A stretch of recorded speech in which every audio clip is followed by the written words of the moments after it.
Hello everybody and welcome to Quality Sewing and Vacuums How Do I? I'm Andrea Hayden and today I'm going to be showing you how to make a half square triangle block on your serger. Isn't that amazing? I saw this and I thought, oh my goodness, I cannot wait to make a simple, fast quilt this way. Okay. So today I am using the Bernina L890 and I got to play on it the other day a little bit and it is a glorious, glorious machine. You almost don't need your regular sewing machine anymore. Of course you do. It just does straight lines, but it does almost all of your straight lines that you need. Okay, let's get into our half square triangles. I have 6.5 by 6.5, 2 pieces of fabric right here. See, I've got a pink side and a blue side, almost looks white. And I've got those lined up right there. I'm going to take my little triangle ruler right here and my friction pen. And it really doesn't matter what color my friction pen is because it's going in the middle of the sewing where you're not going to see it anyways. And I'm going to line up my corners, this corner to this corner. And I'm just going to put a nice marked line right down the middle. Like so. I've got my corner to corner marked. I'm going to put that there.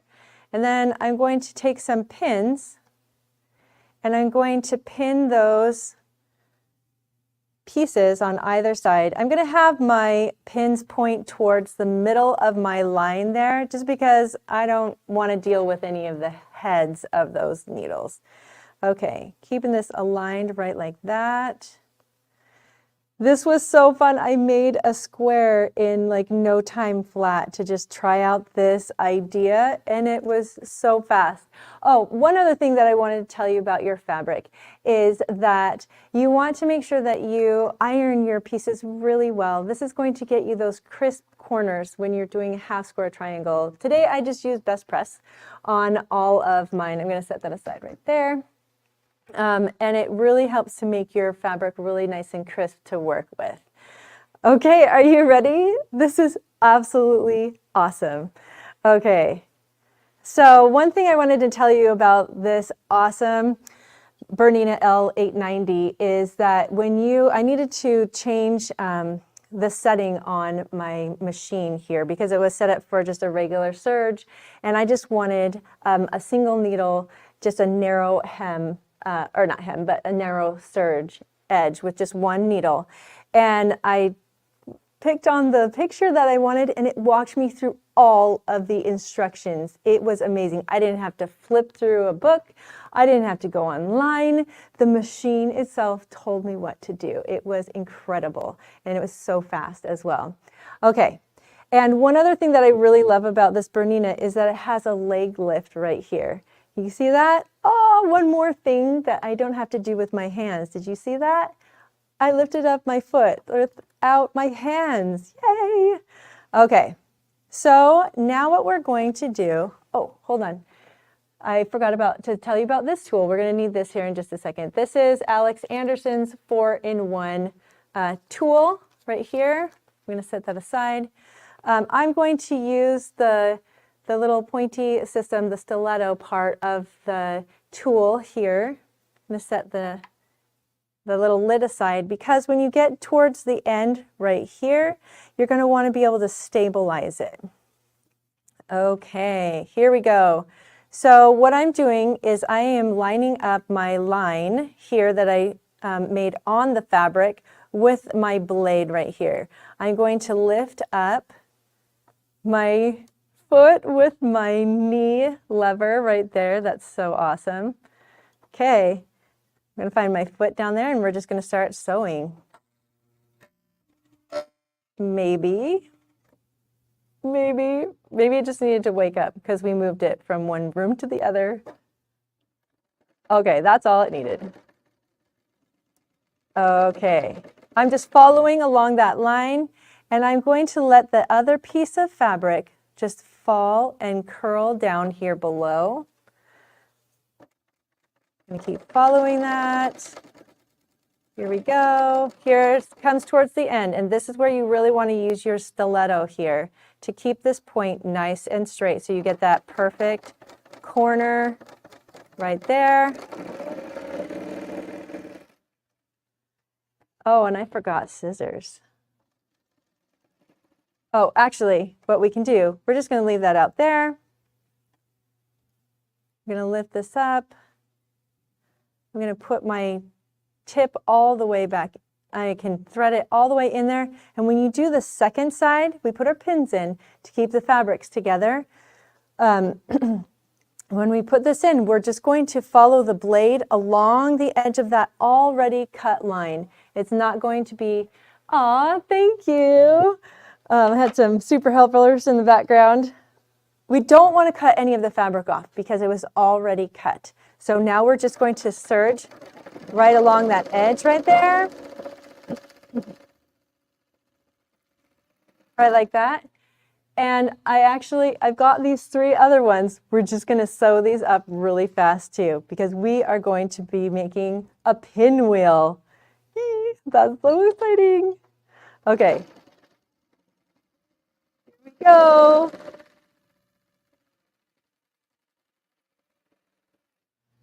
All right. Oh, I didn't even use my stiletto. That was cool. Okay, I'm going to be threading that little corner right up in there, right beside the blade right there again.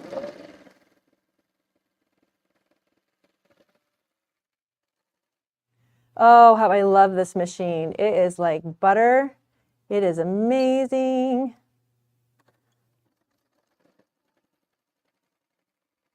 Feeding these pieces in there perfectly. And let that fall down there.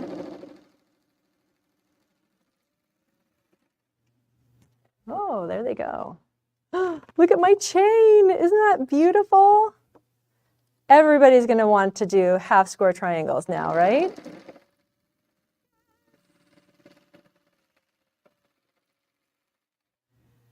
We just have one more. Look how fast this is going.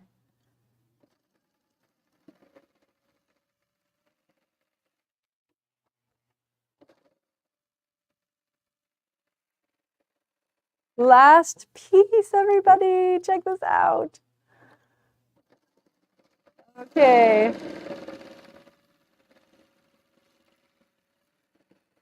Oh my goodness. That was amazing. Okay, let's go through, trim out these little guys right here. That one was less than having fun. Okay.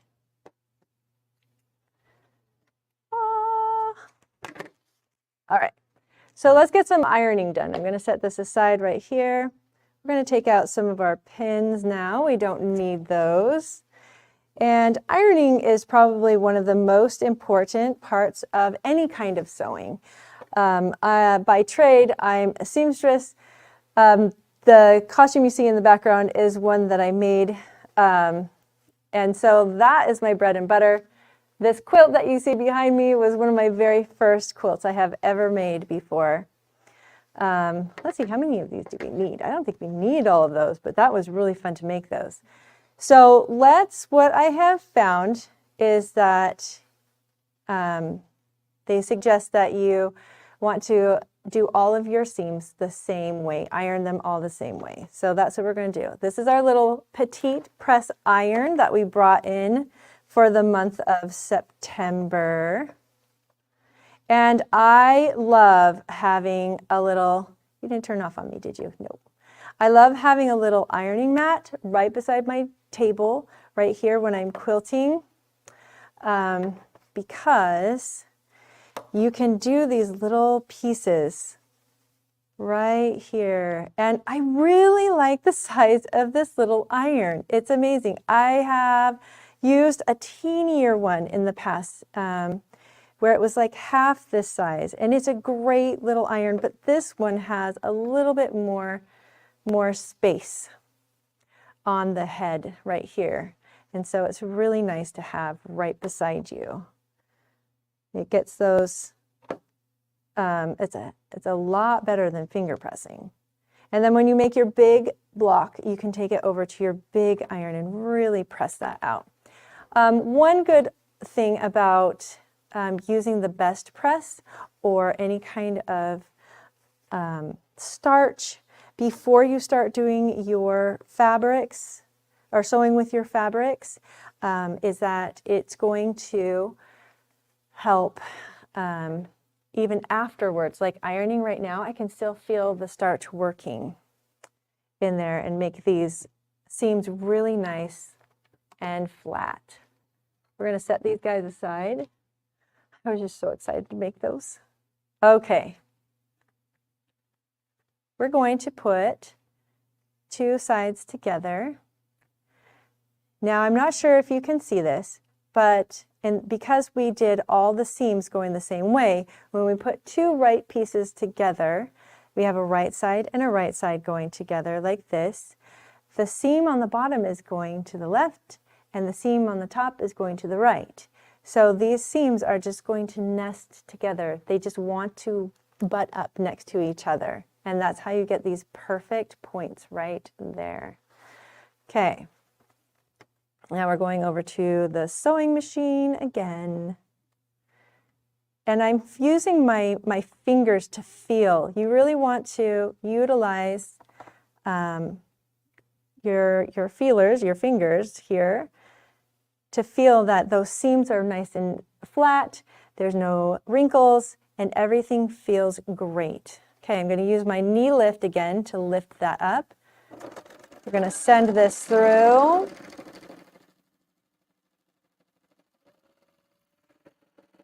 Right like that. Set that aside. We're going to do that one more time.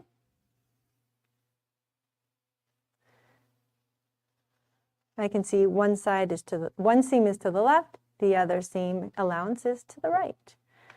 And I feel that those are nice and together. Hold on.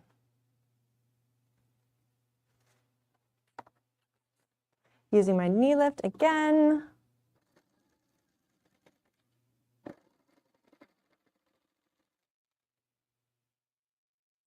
I'm going to fuss with my fabric just a little bit.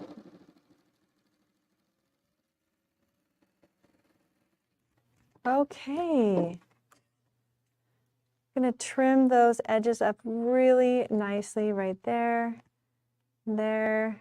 Trim as you go. That way you don't have to deal with mess at the end. Keep things nice and tidy. Okay, we've got a beautiful point right here. And we've got a beautiful point right here. Okay, we're going to flip them both so the seams are up, and we are also going to iron these the same way. So I am going to iron them towards me, just because that's kind of the way they want to go anyways. So we're going to do that.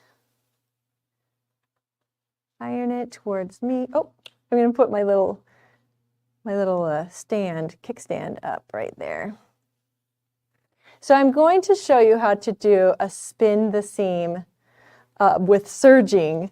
I did this a couple of months ago, but I've never done it with serging. So I'll show you some tips of how to take out some serging, because serging is no fun to have to take out. It's great going in, but it's awful when you have to take it out when you've got an accident, or in this case, you want to spin the seam. Okay, so now I have a little edge that's a little wonky right there, so I am going to take a moment and trim that off right there, because that will make a difference. It will make a difference. Okay. So we're going to put our right sides together, and once again, the bottom seam, well, this time it's going to the right, and the top seam is going to the left. So you know that you've done it right when they are going opposite, and you go and you line them up. They are right, butted up right next to each other, and that's how you get that beautiful point right there. Going to fuss with all my other fabric, and let's put it in and see what happens. Okay, lifting with my knee right there, It frees up your hands. It is so wonderful. I love having a knee lift.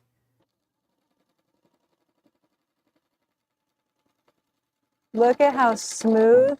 This is kind of a big lump right in the middle that it just went over. It went over that lump like butter. Like I didn't feel any resistance or anything going over that big, thick middle part. Oh, I love this machine. It's so awesome. Okay, I'm gonna line that up right there.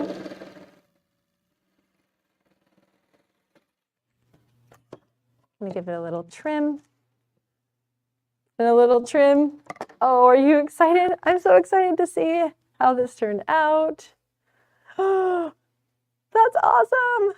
Okay, now we're going to spin our seam really quickly to look at those, to get it so it's not a big lump in the middle, because we don't want to leave it this way because this is not cute, right? Okay, so I've got my seam ripper. Yes, I know what this is called. So when you are taking out some stitching for serging, the best thing to do is take your seam ripper and to break the stitches right at the very edge of that seam, right like that. And then when you need to remove there's one long stitch, that's one continual long stitch. You'll pull that out and you can pull out all the serging in a snap, but we're not going to do that today.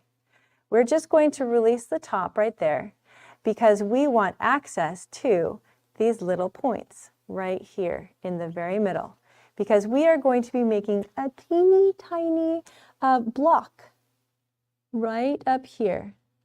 So we have these straight seams. You want to make sure that they're all going the same way. So this one is going this way. This straight seam is going this way. This straight seam is going this way. So that means these two need to go this way and this way. Okay, I'm going to finger press that open right there. And that allows me to see these colors inside here. We're going to pop open those little seams that we already sewn. Just like so.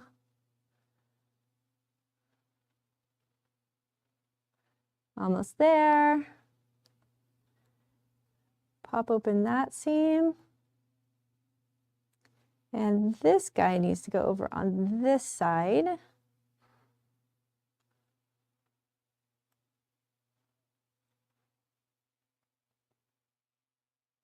It's a little bit trickier with the serger, I must say, with serging. It's a wee bit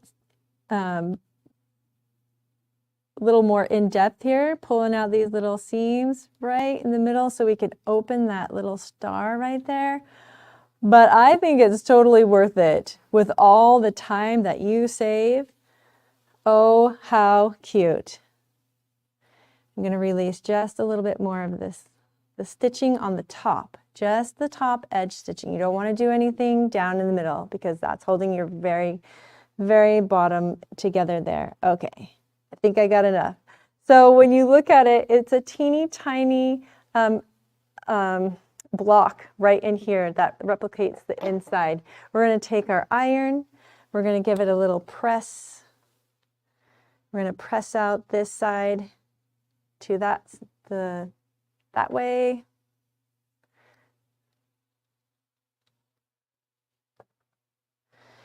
Right in the middle. And this is what it should look like on the inside with your little tiny square in the middle that you just released. And look at that. Look at, you just made a pinwheel on your serger completely. Isn't that amazing? You could totally bust out a bunch of blankets this way with these half square triangles. I did the half square triangles on this quilt behind me on a regular sewing machine, and it took me a lot longer to do that than it did on this serger. So I hope that you find creativity. At this point, you would take it over to your big ironing board and you would iron it with your big iron and maybe put a little more best press on there and flatten that all out. But look at those beautiful points that you did on the serger. I hope that you have a great time doing it too. Leave us some comments if you try this out at home. Have a great day and happy Tuesday.